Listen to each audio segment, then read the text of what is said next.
ਹੋ ਸਿੰਘ ਤਿਆਰ ਬਰ ਤਿਆਰ ਸਮਾਂ ਡੀਕਦੇ ਜਿਉਂਦੇ ਵਾਰਸ ਨੇ ਰਾਜੇ ਰਣਜੀਤ ਦੇ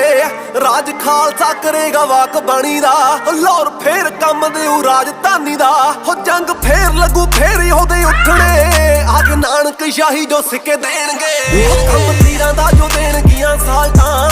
ਤੇ ਘੋੜਿਆਂ ਦਾ ਕੰਮ ਪਿੱਕੇ ਦੇਣਗੇ ਕੰਮ ਤੀਰਾਂ ਦਾ ਜੋ ਦੇਣਗੀਆਂ ਸਾਲਟਾਂ ਤੇ ਘੋੜਿਆਂ ਦਾ ਕੰਮ ਪਿੱਕੇ ਦੇਣਗੇ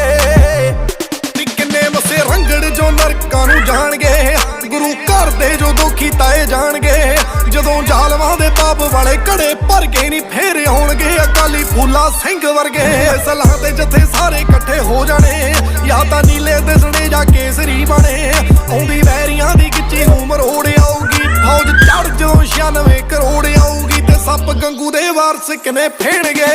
ਕੰਮ ਤੀਰਾਂ ਦਾ ਜੋ ਦੇਣਗੀਆਂ ਸਾਲਟਾਂ ਤੇ ਘੋੜਿਆਂ ਦਾ ਕੰਮ ਪਿੱਕੇ ਦੇਣਗੇ